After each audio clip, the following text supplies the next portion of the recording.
অন্ধকার রাতে শ্মশানের নিস্তব্ধতার মাঝে লুকিয়ে আছে এক অজানা রহস্য। ডাইনি, তান্ত্রিক আর মৃত্যুর অভিশাপের গল্প শুরু হতে চলেছে আজকের ভয়ঙ্কর কাহিনী। স্বাগতম আপনাদের ভূতের দুনিয়াতে। ভূতের সত্যি আর ভৌতিক কাহিনী জানতে থাকুন আমাদের সাথেই।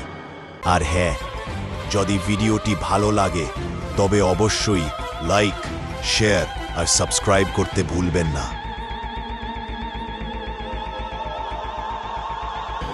বাংলার এক প্রত্যন্ত গ্রাম, নাম পানপুর।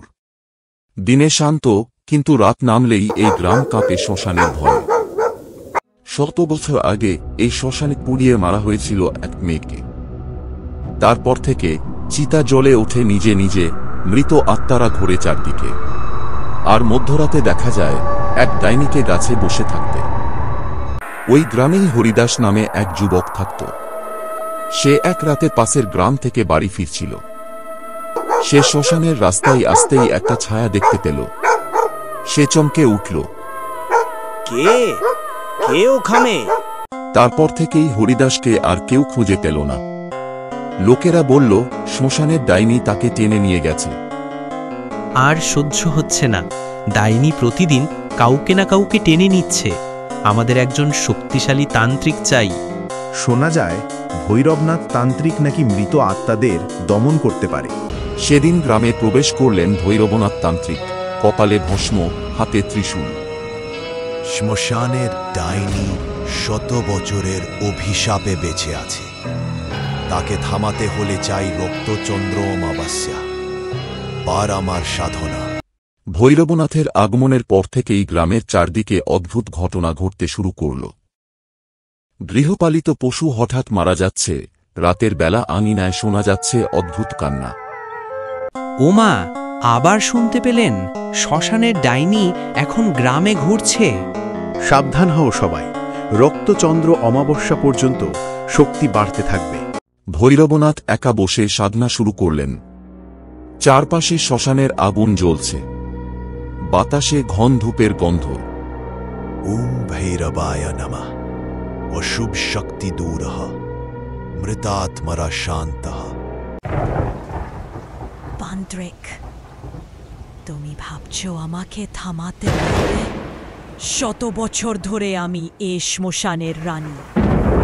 তুমি আমার শিকার হবে। অশুভ শক্তি যতই প্রবল হোক, সত্য মন্ত্রের সামনে তা ভস্ম হবে। অপেক্ষা কর, অমাবস্যার রাতে হবে তোমার শেষ। অমাবস্যার রাত ঘনিয়ে আসছে। প্রতিদিন রাত বাড়লেই ডাইনির ছায়া আরো স্পষ্ট হতে লাগল। ওদিকে তাকাও, গাছের ডালে কি কিছু নড়ছে? না, এটা কোনো মানুষ নয়, ও যে ডাইনি। ডাইনি শ্মশানের মাঝখানে দাঁড়িয়ে উচ্চস্বরে মন্ত্র পড়তে লাগল। হঠাৎ মৃত কঙ্কালরা জেগে উঠল। ও মাগো, কঙ্কাল হাঁটছে। আমি শত মৃত আত্মার অধীশ্বরী। আজ থেকে তোমাদের গ্রাম হবে আমার রক্তভোজনের ক্ষেত্র। অশুভ, থামো। এ গ্রামবাসীর ক্ষতি আমি হতে দেব না। ভৈরবনাথ, তুমি সাহস দেখাচ্ছ। কাল রাত্রি অমাবস্যাতে তোমাকে আমি ভস্ম করব। রক্তচন্দ্র অমাবস্যা এসে গেল। শ্মশানের প্রতিটি চিতা নিজে নিজে জ্বলে উঠল, আর বাতাস কেঁপে উঠল ডাইনির হাসিতে। আজ আমি শত আত্মা গ্রাস করব। ওম কালী কালী মহাকালী, শ্মশানবাসিনী, অশুভকে গ্রাস করো। তান্ত্রিক, তুমি ভাবছো আমাকে এত সহজে থামাতে পারবে? শ্মশানের চিতাতে শুয়ে থাকা শত কঙ্কাল হঠাৎ জীবিত হয়ে উঠল। তারা সবাই ভৈরবনাথকে ঘিরে ধরল। ওম হ্রিং কালী, ওম ভৈরবায় নমঃ। এক করে কঙ্কালগুলো অদৃশ্য হয়ে গেল, কিন্তু ডাইনি এখনো দাঁড়িয়ে আছে, আরো শক্তিশালী, আরো ভয়ঙ্কর। চাঁদের লাল আলো ডাইনিকে আরো ভয়ঙ্কর করে তুলল। তার লাল চোখ আগুনের মতো জ্বলতে লাগল। এই রক্তচাঁদে আমার শক্তি অদম্য। তান্ত্রিক, এবার তুই মর। হে মহাকালী, আমাকে শক্তি দাও। শ্মশানের প্রতিটি চিতা ফেটে বেরোল ভয়ঙ্কর আত্মারা। ও মা, শ্মশানটা তো নরকে পরিণত হয়েছে। অশুভ শক্তি যতই প্রবল হোক, আমার ভস্ম মন্ত্রে তুমি আজই ধ্বংস হবে। ত্রিশূল থেকে নীল আগুন উঠল আর ডাইনিকে আটকে ফেলল তার ভিতরে। এবার শুরু হলো শেষ লড়াইয়ের আসল খেলা। ডাইনির ছায়া ধীরে ধীরে গলে গিয়ে তার আসল রূপ বের হয়ে এলো। এক মহিলা, 100 বছরের অভিশপ্ত, চোখে কেবল ক্ষোভ আর সাপ। তুমি জানো না তান্ত্রিক, আমি শুধু রক্ত চাইনি, আমি শান্তি চাই, তবে কেউ আমাকে দিল না। অশুভ, শান্তি চাইলে প্রার্থনা করো, অন্যথায় ধ্বংস হবা। আমি 100 বছর ধরে অপেক্ষা করেছি, কেউ আমাকে থামাতে পারবে না।